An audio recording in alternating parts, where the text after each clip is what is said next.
Welcome to the Stronger Than Steel podcast with your host, Austin Davidson and John Keir, talking Steelers all the time. Now, here's Austin and John. Hello and welcome back to the Stronger Than Steel podcast. My name is John Keir, and joining me as always is my co-host Austin Davidson. Hello. It's Season 3, Episode 26. The NFL preseason is underway. All 32 teams have now played at least one preseason game, and we're almost through to Week 2. The Pittsburgh Steelers win over the Philadelphia Eagles 31-14 in their preseason debut. Maybe a little bit surprising given the final score, but again, it is the preseason, so I guess how did this game break down for you, and what were your quick thoughts after seeing this? Did you actually get a chance to watch any of it at all? I got to watch the first hour and a half, and then I had to go back. I had the time at live, and then I had to go back and watch for the rest, and then read the stat lines and stuff. But the quick thoughts I had were that all the quarterbacks collectively had a pretty solid day. The inside linebacker spot is completely up for grabs, and no one looks good for it at the moment. So it's just both inside linebackers didn't have a good day.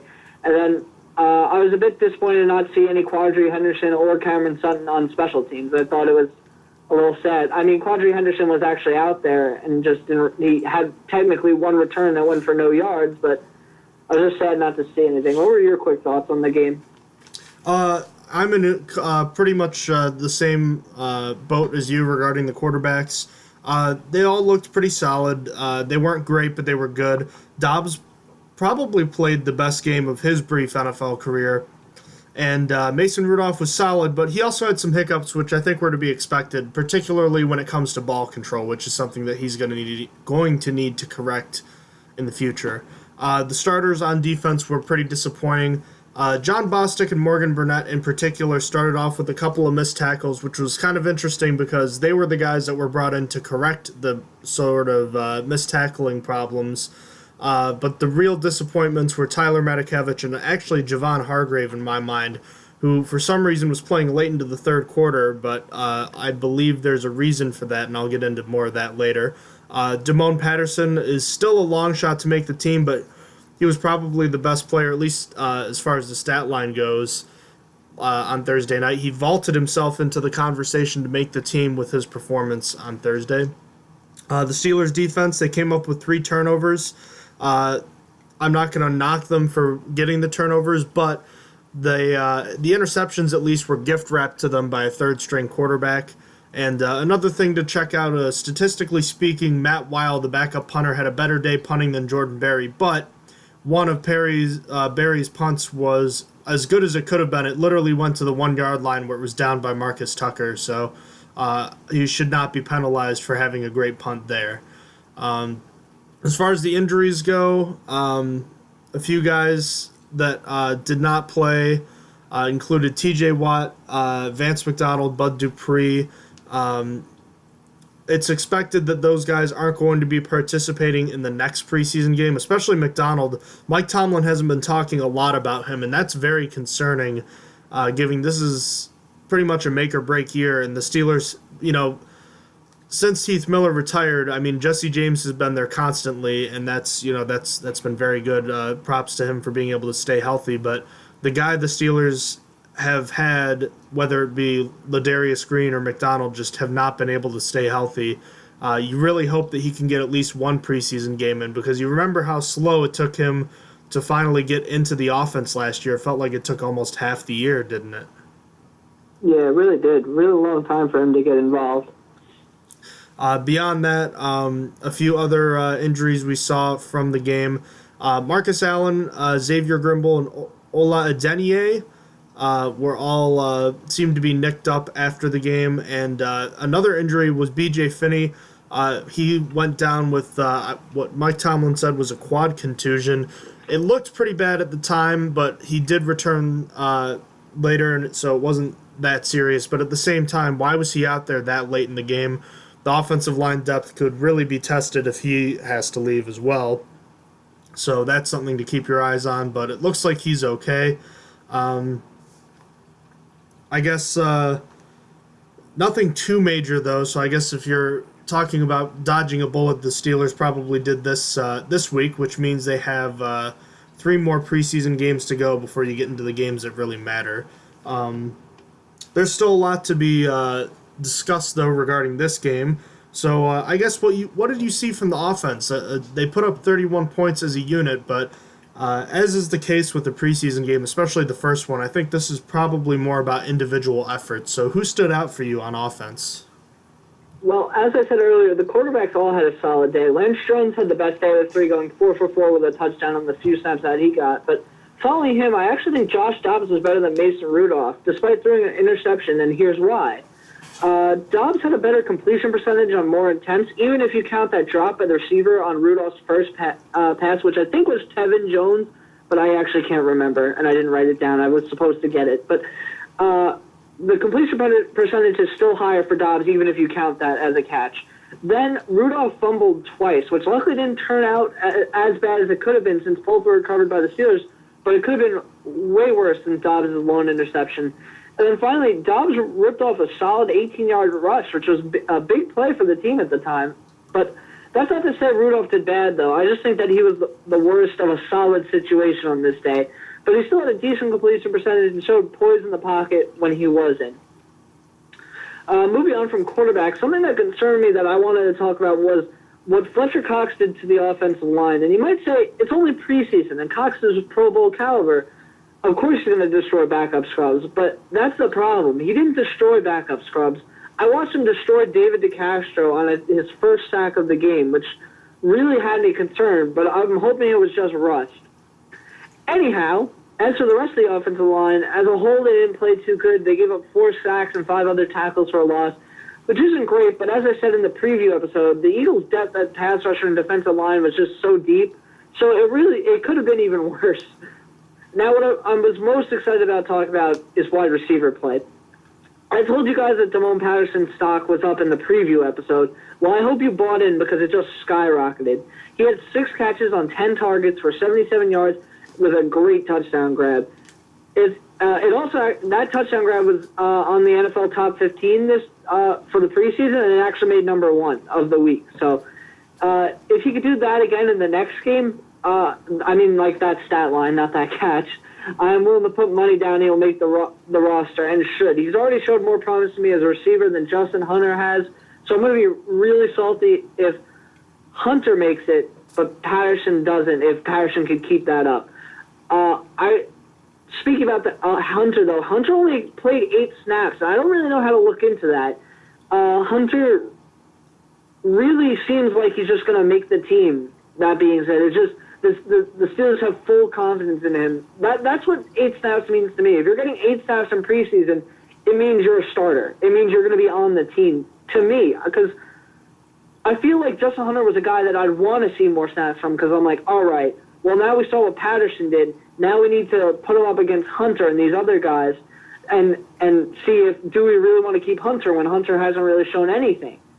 But apparently the Steelers just wanted to play him for 8 snaps, and that was it. So that was something I just wanted to bring up as well. But back to Patterson, I personally believe Patterson is this year's Mike Hilton, just to put it simply. I think he's a diamond in the rough. I think he's going to make this team. Patterson isn't the only one we saw do great things in this game. At wide receiver, it appears as though Juju doesn't plan on having a sophomore slump, after absolutely bodying Rasul Douglas and running for a 71-yard touchdown in his sole appearance for the day. Then James Washington showed his own contested catch ability and had a nice 35-yard grab on one of his 2 catches. But finally, I want to talk about running backs play, and it was pretty meh. I liked what I saw from James Conner, but he only had 4 rushes and only got 1 catch on 1 target. That 1 catch was really nice. I thought it was going to get bobbled because it was in a mess. It was like a screen pass, but it was like just a messy. I don't know what happened. It looked a little messed up on the offensive line part, but I was proud of him for getting that catch.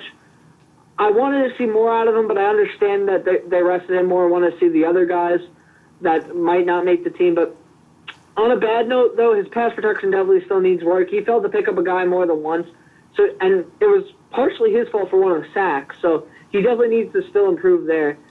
As for the rest of the backs, they all did average or bad. Toussaint averaged 4.1 yards carry on 7 carries and had a touchdown, and both Ridley and Samuels averaged less than 2 yards a carry. But Ridley was solid in the past game, getting 3 catches for 45 yards, but Samuels did not show me why he deserves a roster spot. That's for sure. But that really wraps up for offense for me. What did you see from the offense in this game? Okay. I saw a lot of what you saw as well. I was thinking about what you mentioned about Fletcher Cox and David DeCastro. The first thing I wanted to mention when it comes to the starting offense is that they didn't really protect Landry Jones on the first 2 drives, 2 sacks.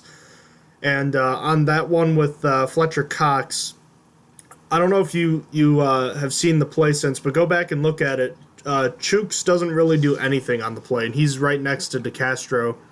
That being said, DeCastro could still probably do a little bit of a better job, but Okorafor didn't exactly do anything on that play, so just another one of those growing pains.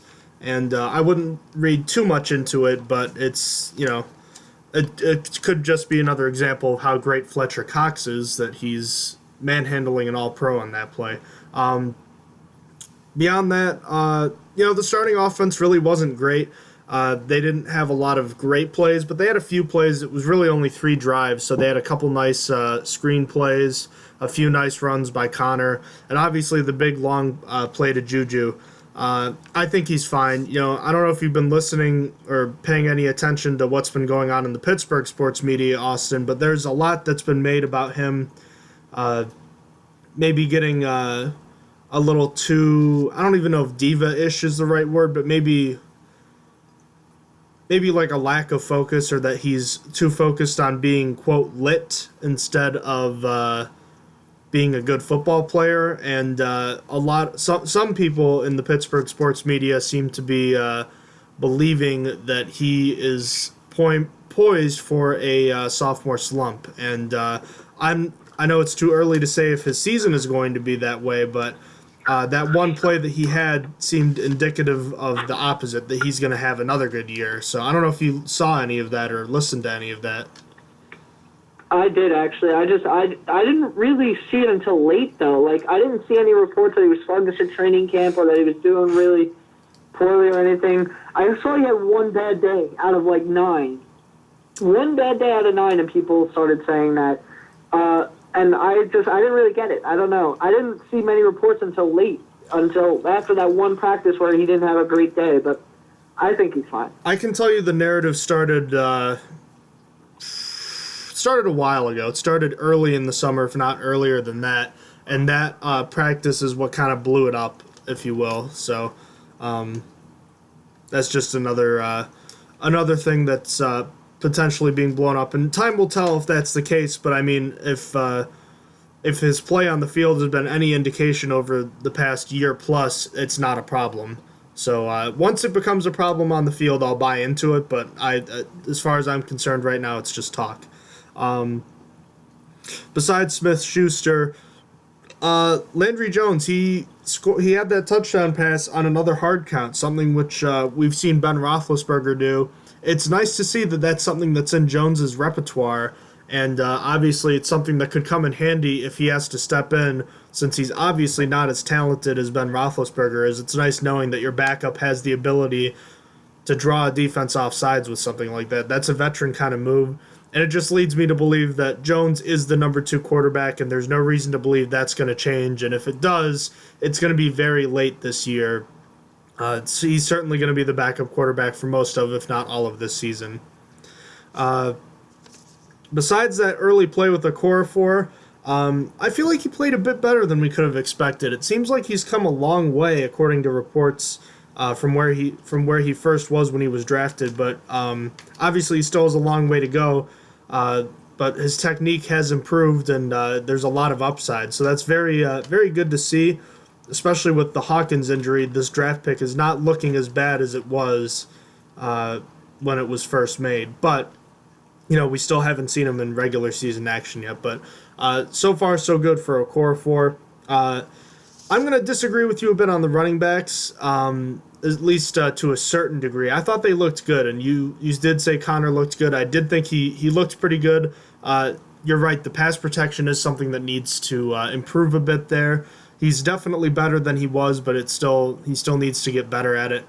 He was a hard runner. He looked like the James Conner I remembered at Pittsburgh for the first time since he was, at Pittsburgh, the University of Pittsburgh, that is. So it was good to see him playing the way I remembered him playing as. He looked faster, too. Stephen Ridley, he didn't have a great day on the ground, but he didn't have a lot of room. When he did have the ball in his hands and he did have room, I really liked what I saw from him. He just looked sleek, and he looked like he was doing a good job with the ball in his hands, making a couple guys miss, and he had some pretty good quickness to him that I guess he did have last year, but I didn't really think a whole lot about it at the time last year. He's a legit number 2 running back in my eyes. Finally, Fitz-Toussaint, I think, had a pretty good game, and maybe that's to be expected with a lot of guys playing in their first NFL game.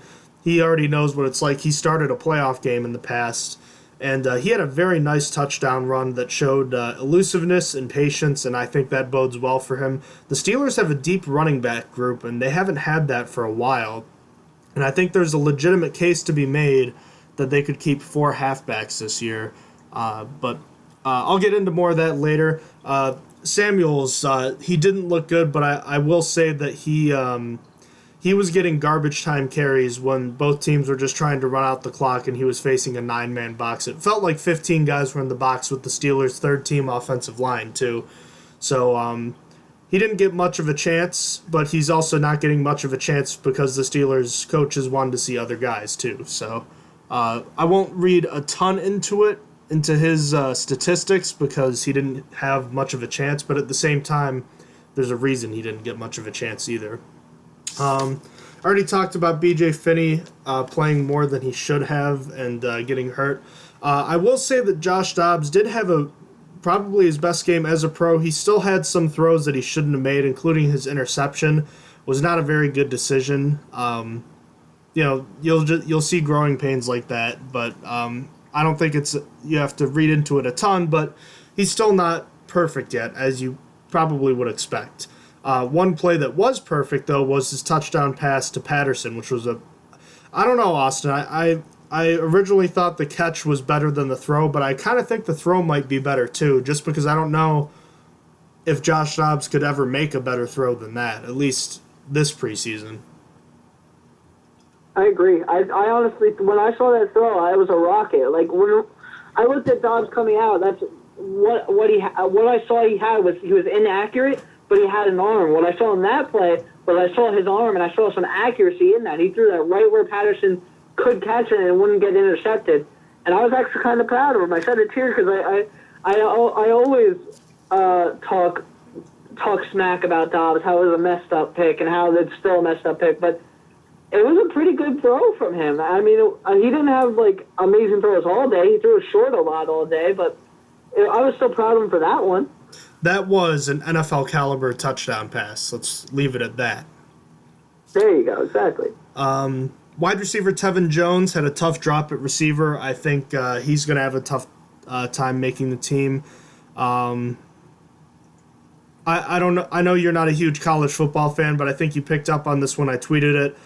Rudolph found his whoopee in James Washington on a free play, just like Jones found Juju, and it was over former Pitt cornerback Avonte Maddox, whom Rudolph and Washington torched for 2 years in college, and it was kind of a PTSD moment, but I didn't know how to feel since this time it was Rudolph and Washington on the side I was rooting for as opposed to the other way around. So it was kind of a weird moment for me, but some things never change, I think is what I said. So one other thing, I felt like we saw a little bit of James Washington early, but we saw him mostly with Rudolph. I want to see more of James Washington with the 1s and 2s, don't you? Yeah, I think that's going to be more interesting because right now I think Washington is the number 3 wide receiver, I would think, because I'm assuming that Rodgers is going to start the year on PUP, and I don't even think he's guaranteed the number 3 slot, even if he is healthy. So I think I would want to see Washington with the number 1s and 2s, yeah. You would think, but as of I think it was as of that bad practice by Juju, Ben Roethlisberger said he hadn't really I don't think he had thrown him a pass yet in any of the drills or the team sessions. So I don't know what that means exactly. I mean, he's making the team, so I don't know exactly why he still hasn't gotten any passes. I don't know. I don't get it, and I hope that this week we see something different. I want to see a little bit more of him because he wasn't bad. He wasn't. I mean, he was pretty good. He wasn't off the charts great. He wasn't bad. His performance left me wanting more, I think, is a good way of putting it. But either way, I want to see a little bit more of James Washington next week. Beyond that, I think that just about covers it for the offense. I can't really think of a whole lot beyond that. I mean, Marcus Tucker didn't make a huge impact on offense, but he played well on special teams, which I think is more important for him for making the team than anything else. Is there anything else on the offense that we haven't talked about? No, I think we covered it all. All right. On the flip side, what about the defense? Only 14 points against, but maybe the starting defense didn't play as well as you would have hoped. What did you think? Well, I don't really remember seeing any interesting formations on defense, but there are two things that stood out to me. The first is how Mike Hilton did get to play safety a little bit in this game, as I said might happen in the preview, but it wasn't anything spectacular. I think he did decently, but I still believe he shines at corner more than anything. The second thing I wanted to talk about was one specific play that couldn't get out of my head after I saw it. This one is one of the plays I got to see live, and it just, hurt me. It was a play, I don't know if you remember, but it was a play where both Bostic and Burnett missed the tackle, and it stuck with me because the announcer even called it out that those two specifically missed the tackle, and it just hurt me on the inside. I know every once in a while a guy's going to miss a tackle, but for both guys brought in to try and fix that problem, to do it on the same play early on in the game, it wasn't great to hear. It led to a 22-yard gain for Jay Ajayi, so I hope they continue trying to get better at tackling, the whole defense, because there was a total of 18 missed tackles in this preseason game.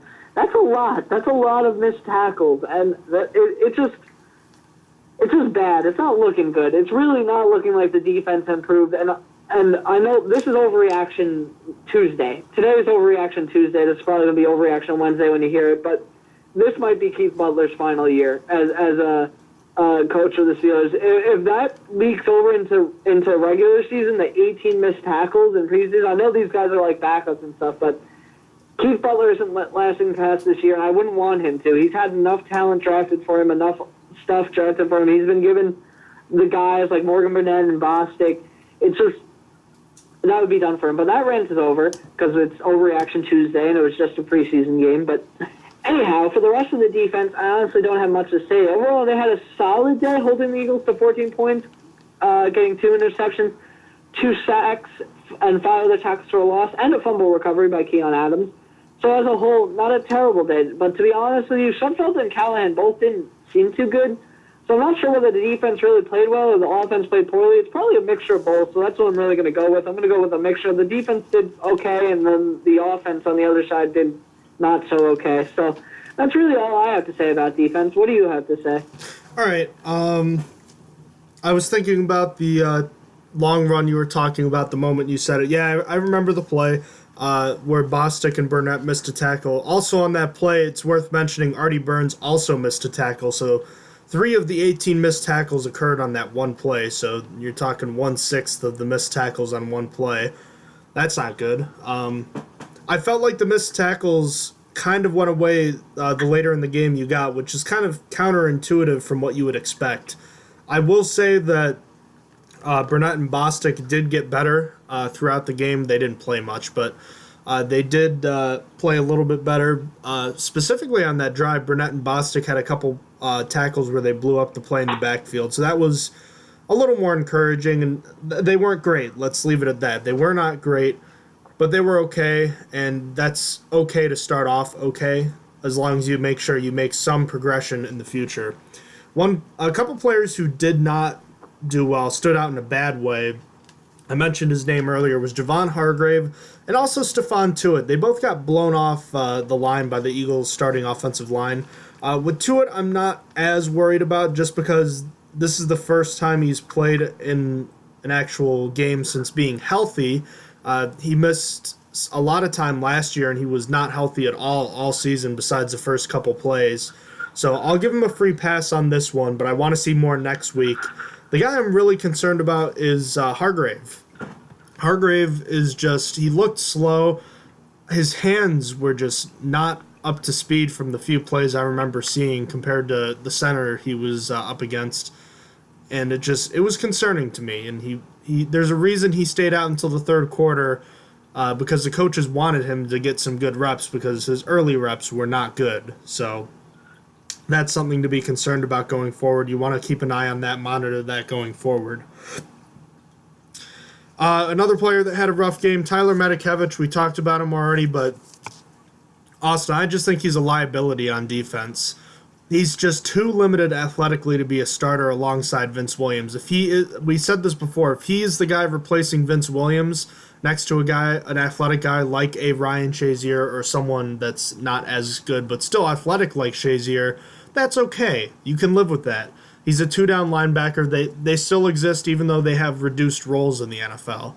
But he can't be a guy that starts alongside of him. We've seen too many plays where he just gets targeted and he just doesn't come up with the play. I mean, there are two plays in particular that stick out. I don't know if you saw them, but obviously the touchdown pass, I believe it was to Goddard, where Sudfield made Medikevich look really bad. He juked him out of his cleats there. Did you see that one? I did see that one. It was so bad. That I was actually going to talk about that too. That touchdown to Dallas Goedert was terrible. Like, Sudfeld isn't even like an athletic quarterback. That's not what he's known for. And Medikevich had an easy sack on him, and it just led straight to a touchdown. It was completely Medikevich's fault. I did see it. Sorry. No, yeah, that's fine. That was very bad, and I'll throw 15% of the blame towards Anthony Chickillo too. He didn't look great in coverage there either. But yeah, Medikevich should have had a sack. Those are the plays in the regular season that just leave you scratching your head, and those are the plays where you question, what if they get the sack there or something like that. So that play was disappointing. Did you see the other play where he was isolated by Corey Clement in space, and Clement just basically ran around him? Do you see that one? I don't recall that one. I'll see if I can find that for you, but basically the Eagles run a lot of plays where they pull their tight ends to block interior linemen, and it's kind of like trapping but at an advanced level. And sometimes they do it and they leave the backside completely open and they isolate someone. So in this case, it was Medikevich and Corey Clement. And Clement's an athletic running back. Clement just basically runs a circle around him on the way, forward. That happened before the touchdown, and that was ugly, very, very ugly. We talked about the missed tackles, way too many of those. It doesn't really look a whole lot different from the defense we've seen in the past few years. So we'll see if it gets any better from this week to the next week to the week after that. I'm not super hopeful, but I'm hoping at the very least they can cut 18 missed tackles down to, 11. Is that too unreasonable? I don't know. We'll see. Beyond that, a couple of depth guys that really impressed were on the edge at outside linebacker. Farrington Huguenin had a very nice hit and tackle, and I know it's Olasuntanmi Adeniyi. Also Adeniyi. It's so hard, I know, because I always want to say it too, but it's Adeniyi, and it doesn't make sense. I want to rant about it because I want it to be spelled different. Can we just call him James Harrison 2.0 or James Harrison Jr.? He looks like... Yeah, he's number 92, James Harrison Jr. He looks like he's built... First of all, he's built like a block like James Harrison. He's not super tall. He wears the number 92, and he just... The way he bent around the edge on that one play where he forced a fumble, it reminded you of James Harrison. So I think we can get away with calling him James Harrison Jr. But in any case, he looked really nice on the play where he went around the edge and had a forced fumble. I didn't like the way the Steelers guarded Dallas Goedert. He had only 4 catches, but for 66 yards and a touchdown, he had a lot of open space, and it just reminded me of another time a tight end has run freely through the Steelers' defense constantly. Also, the interceptions, like I said, the Steelers kind of were gift-wrapped these interceptions, and they still made them, but at the same time, were they just intercepted because the quarterbacks threw it right to them and because it was Nate Sudfeld throwing the football? I don't know. Possibly, probably, but still it's important to note that when you get the ball thrown at you, it's important to make the interception. I also saw, I think it was a tweet from Alex Kozora of Steelers Depot that the Steelers came up with 18 interceptions on defense in training camp. That's the most they've had in the last 5 years. I don't know what you want to make of that, but I think that's pretty good, right? That sounds pretty solid to me. I want to see how many were against Ben Roethlisberger, how many went to Mason Rudolph, and how many went to Josh Dobbs and Landry Jones. I want to see the breakdown of that. So that'd be interesting. But that's pretty good regardless of who it came from. Mm-hmm. Indeed. A couple more things to get to. One positive for Matakevich. He did force a fumble. I completely forgot that he did that. It was a nice hit. So he does get one feather in his cap today. A couple bad things, if you will, as far as the defensive tackle position goes. Little to no snaps for Josh Frazier and Greg Gilmore. It looks like they're battling now for a practice squad position. It seems like Daniel McCullers has probably taken the backup nose tackle job. Part of it is Hargrave played, again, late into the third quarter, but again, McCullers was the guy playing most of the secondary snaps after that, and he looked pretty good doing it, too. Even got a quarterback pressure, too, where he was chasing Callahan out of the pocket, so that was kind of interesting to see. Beyond that, Deshaun Phillips, the cornerback, he had a tough game. He wasn't going to make this team anyway, but he's definitely not making the team now. Burned for a 63-yard touchdown. That can't happen, especially not in the preseason, and where each play matters more and more to these guys whose careers are on the line. That's not something you want to have happen, and it's probably it for him. So, unfortunately, Deshaun Phillips is probably looking at getting cut after that play. All right, that ends it for defense. There probably wasn't a whole lot to talk about with special teams. Did you like what you saw from the NFL's new kick return rules, though? It seemed okay to me. I think teams were trying to figure it out. I watched a few actual NFL games just because I was home for some other ones. I wasn't fully home for the Steelers one, so I wanted to see what other teams were doing. And a lot of teams were testing it out. Like, should they kick short? Should they kick far? They're testing out personnel to have there because basically you can't have the big guys on defense there anymore. They're a liability. They don't have that acceleration speed to get there. Like with the running start, they were usable, but now they're not. But it's just sort of interesting. I like it so far, but we'll see as time progresses. I want to see it in the regular season when it's going to be more important. But so far, so good. To clarify with the rule, you can only have, I think it's 2 yards between the place where the yard line where the ball is being kicked and where the kickoff player is standing, besides the kicker, obviously. So you don't get a running start, and then I think only three players on the return team are allowed more than 15 yards past the kickoff point either. So it's trying to get less high-speed collisions. The Steelers didn't do a whole lot with it, but the Eagles had a couple nice returns. It seems like teams are kicking short, but at least that was what we saw from the Steelers game. I can't speak for other games. Beyond that, Marcus Tucker made a couple good plays. He downed a punt at the 1-yard line.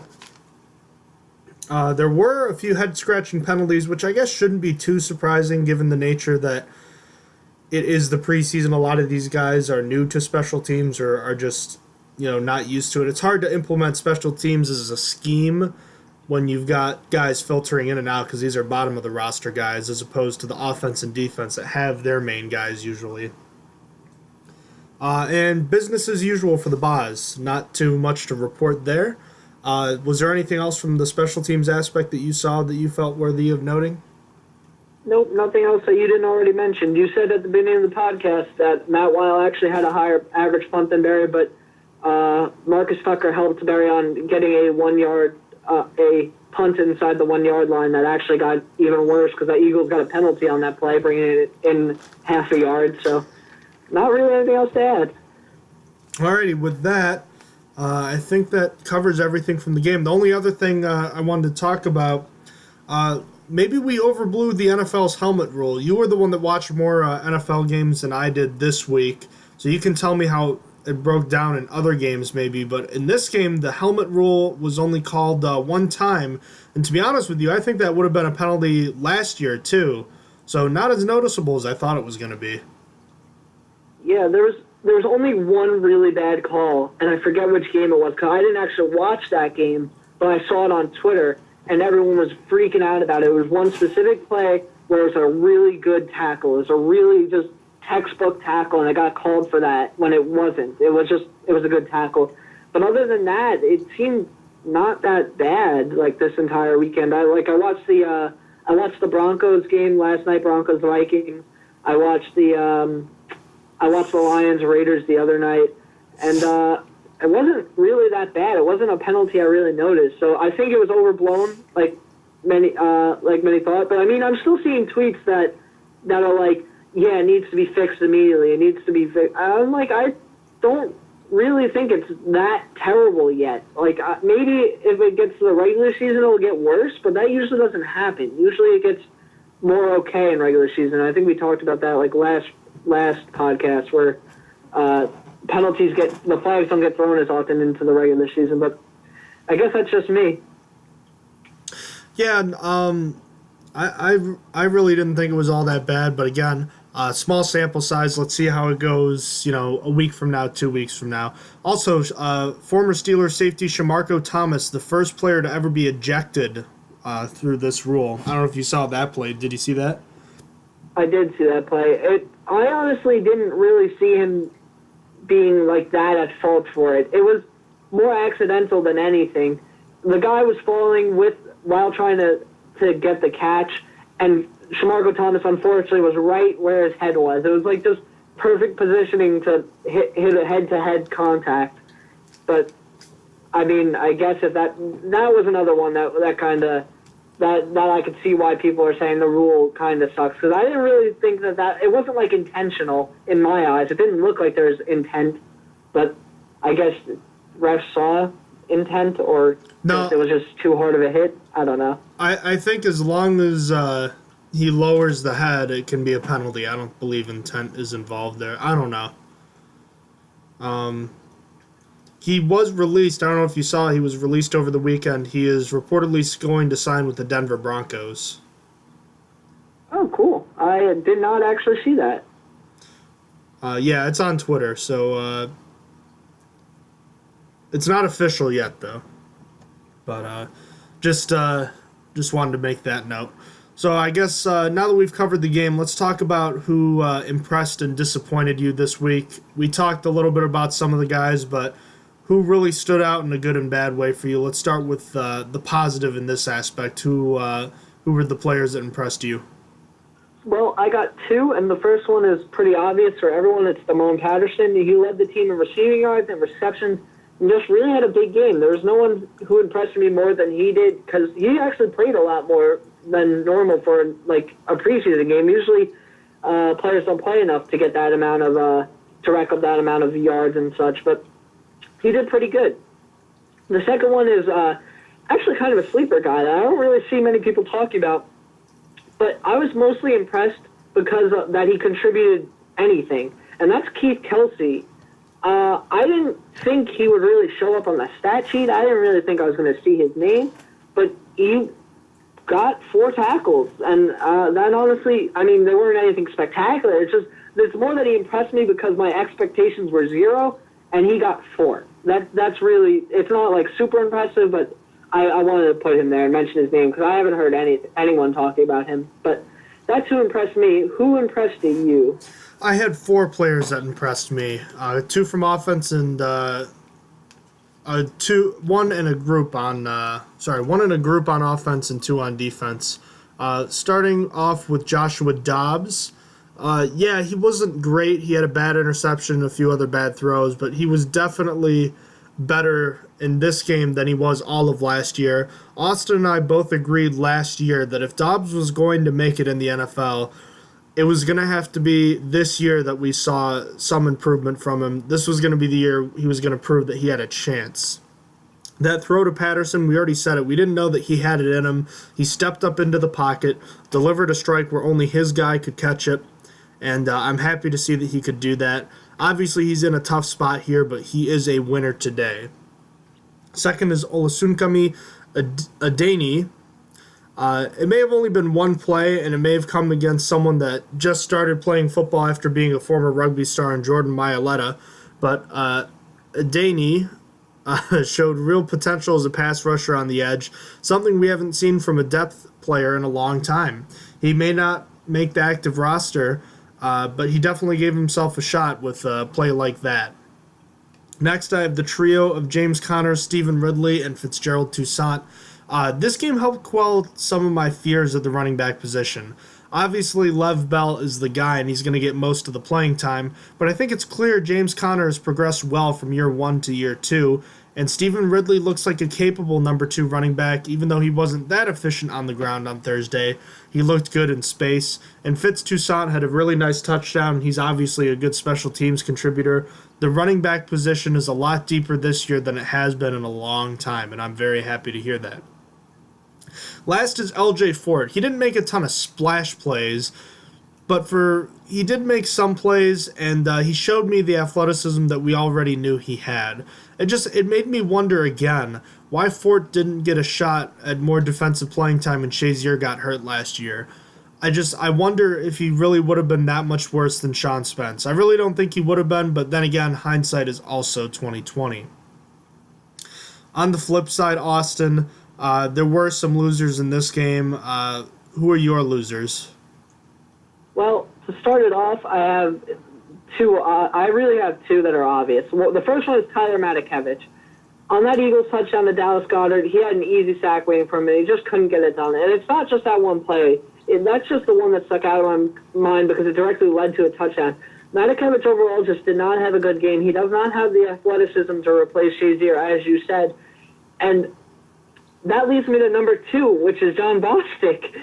Yep, I'm picking on both inside linebackers. They both looked pretty sluggish out there. I will say Bostic had a slightly better day than Matakevich, but he looked slow out there as well. And also, just like Matakevich had a bad game overall and does not look like he could replace Shazier. I mean, it's really hard to replace Shazier, but it just makes me think that the Steelers really did make a mistake in this draft, not trading up for an inside linebacker. I mean, I'm glad that Terrell Edmonds is here, I guess. I mean, we'll have to see. He didn't really have a big stat line either. But, I feel like that since the starting safeties are Morgan Burnett and Sean Davis, I think that the Steelers could have done with an inside linebacker instead. And it just really leaves me thinking that. It really leaves me thinking, what if the Steelers had Rashaan Evans? And I'm going to be watching Rashaan Evans like I watched Sakaris McKinley 2 years ago. And I'm going to really be thinking about what if the Steelers had him. Obviously, I was wrong about Sakaris McKinley. I mean, not obviously yet. He just hasn't done anything. But I'm going to be watching to see if Rashaan Evans does anything, and I'm going to be upset if he does. But that was my rant. Getting back to what we were actually talking about, disappointments in this game. Who disappointed you, John? I've already mentioned his name several times. It's Javon Hargrave. Look, it's not good when you're the only starter playing in the second half.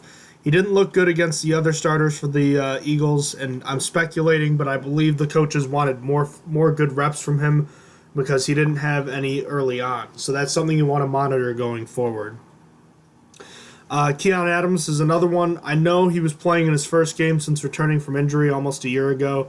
I don't think it's a good sign, though, that he played behind guys like Farrington, Hugan, and Adeni. He did recover a fumble, but he didn't really do anything on the stat sheet. He did have a couple pressures, though, so it's not like he didn't do anything. It's just he's behind in playing time to other guys that aren't expected to make the roster or be really big contributors. Next is Justin Hunter. We already talked a little bit about him. We've never been huge fans of him, but he usually does play his best in the preseason where his frame and athleticism can take over against bad competition. He only received 1 target with 8 snaps, and that tells me one of 2 things. Either that the coaches know what he is and want to see other guys, or that Hunter is in the doghouse, and either way, that could be both things. I don't think it's a great sign for someone that's a fringe player at best on this roster. I I just think the Steelers didn't see a lot from him last year, and the Steelers are doing their best to see more from other guys that they want to see. Can they do the things that Hunter can at least that Hunter did last year on the field, which he didn't do a lot last year. He caught, like 3 passes, I think. So I don't think he's doing much to earn himself a chance at making this team. Last but not least, excuse me. It's not last. I have 2 more. Next is Jalen Samuels, and I already talked a little bit about him. Him being on this list has more to do with the guys playing in front of him. Poor Jalen gets his first touches of the game with both teams just trying to run out the clock. So on top of playing with the third-string offensive line, he's facing a 9-man box on every play, every time he carries the football. So obviously he didn't carry the ball very far every time he got it. And because of all the pressure to do something, he has a ton of pressure to do something with all the other running backs in front of him. So he's going to have a tough time making the roster, especially getting garbage time touches. Last is Deshaun Phillips. He got beat for that long touchdown. He's not making the team, and this certainly did not help his case. So that is my final loser. Anything else you wanted to talk about before we head to NFL news and then wrap this one up? I just wanted to say one thing about Daniel McCullers is that after this game, and after Javon Hargrave played a very long time and McCullers flashed and Frazier did nothing, McCullers actually earned himself first-team reps in the practice following this game. So that's probably reading into it too much, but that's something to consider right now, that McCullers is performing so well in the season that he earned himself first-team reps in practice. So take that as you will, but that's my other thoughts on the game. Do you have anything else to add? Can you believe this is his 5th season in the NFL? Yeah, it really is. And this is probably the first time he's ever gotten first-team reps. So I'll say good for him. That doesn't mean it's... I wonder if Hargrave has an injury that we just don't know about, or if he's just not playing well. Again, it's probably reading into it too much, which is kind of my point. It's one preseason game. Don't overreact too much to the things you're seeing for the very first time. This can go both ways for good things and bad things. So it doesn't mean Damone Patterson's a superstar. It doesn't mean that... well, actually, you know what? That could be a different example. But let's say Bostic. Bostic didn't have a great game. That doesn't mean that he's a failure. It's different when you talk about guys like Tyler Matakevich, who have been on the roster for years now, and we've already seen stuff out of them, or Javon Hargrave or Justin Hunter. With guys that you're seeing for the first time, or guys that are coming back from injury, you're seeing a plot point of data for the first time this year on them. Now you can start to develop trends when you see them again next week, and you can start making determinations from there. So don't overreact too much this week. Don't even react a lot next week or the week after, at least when it comes to the starters. The preseason is where a lot of guys get cut, yes. Decisions do have to be made, but again, the preseason doesn't matter a whole lot as far as the team goes. When it comes to the players, that's the only real case you want to make reactions, and do it based off of data and plays that you're seeing. Don't do it off of just one game. So just remember, don't overreact. No serious knee-jerk reactions right now, besides the whole Keith Butler potentially being in his last season. All right. Last bit of NFL news. We have a few things to get to. The Redskins suffer a serious blow. Their second-round draft pick, Darius Geis, is out for the season with a torn ACL. I almost couldn't believe that when I saw it. That sucks for him, doesn't it?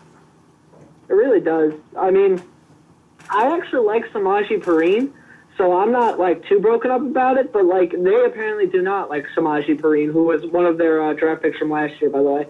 And I don't know, because they drafted Geis to be there, but they did. Okay, actually, to take it back for a second, I shouldn't say that they don't like Perine, because they said that they only drafted Geis because he was the best player available, and they aren't adding a veteran running back because they like the running backs they have. But still, I'm ready. I'm excited because I think Perine is going to end up the starter over, I believe, Rob Kelly. I don't even know if they still have him, actually. Now I'm confused, but I think Perine is going to be pretty good. He's a really good pass catcher, so I'm looking forward to that for the Redskins. Yeah. No, I don't know too much about the Redskins roster. I feel bad for Geis. He was a guy that I really liked. I like LSU, so Geis was a player I liked. I thought the Steelers might take him too. I was I wasn't excited, but I was kind of glad they didn't go the offensive route in the first round. It sucks to see him with his season ending, though. Just reminds you that the threat of injury is ever present no matter what you do. A couple other bits of news. You mentioned Jerick McKinnon before the show. What's going on there? Well, Jerick McKinnon and Saquon Barkley, the second overall pick in the draft, both had scares in practice the past 2 days, and both are not severe. Both are fine. Both are strained. But they were both scary because Jerick McKinnon immediately got up and grabbed his knee, and they thought it was going to be worse than it was, but he got out fine. He's just going to be out maybe a week or two with a muscle strain. Saquon Barkley, same thing today. Extended his knee, was holding it, and it was just a muscle strain, and they're just going to hold him out and be careful with it. So that's really it. There's not anything else to the story. It was scary at first for both the 49ers and the Giants. The 49ers did, however, decide to sign Alfred Morris pending a physical because of the injury, though.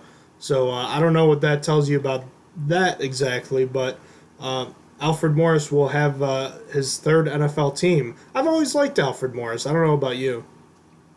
Yeah, Alfred Morris has been pretty solid when he does get to play. Even as a Cowboy, he was pretty solid. Yeah, kind of interesting. He what was he, like a 6th-round pick or something like that? He was there like the first year Robert Griffin was there, and he blew up 1,600 yards, 13 touchdowns, and just slowly got worse and worse after that. Last year he started 5 games, though, and ran for over 500 yards, so I guess not all that bad, but Morris over 5,000 yards in his career. Last bit of news, the Bears finally agreed to terms with Roquan Smith, the inside linebacker, the last first-round pick to agree to a deal, $18.4 million, 11.5 guaranteed. I think the Bears just broke camp, so Roquan Smith is going to be behind the 8 ball here, so we'll see how that goes, but man, that was just... That would be so frustrating if I was a fan of the Bears, to be honest with you. That really would be frustrating. I'm glad that we don't have to put up with that stuff over nickels and dimes. I know. Although it was kind of interesting with Terrell Edmonds only signing his contract the day before training camp. But alas, it was signed, and it's a problem of the past now. So with that, I think we're all set for today on this episode of the Stronger Than Steel podcast. Anything else you wanted to say? Nope, I think we're good. Alrighty, ladies and gentlemen, we're going to wrap this one up for tonight. Thank you so much for listening today. If you have any questions about the show, email us at strongerthansteelpodcast@gmail.com. Check us out on Facebook, Twitter, and Instagram. We're on Twitter at @stronger_steel, Instagram at @stronger_steel_NFL, and Facebook at Stronger Than Steel Podcast. You can check out our episodes on YouTube and SoundCloud under the name Stronger Than Steel Podcast. iTunes as well, and you can check out our website, strongerthansteelnfl.blogspot.com. Austin, thank you so much for joining me tonight, and ladies and gentlemen, once again, thank you for listening to another episode of the Stronger Than Steel podcast. Have a good night. You have been listening to Stronger Than Steel podcast. Thank you for joining us today, and don't forget to check out our website listed in the description below.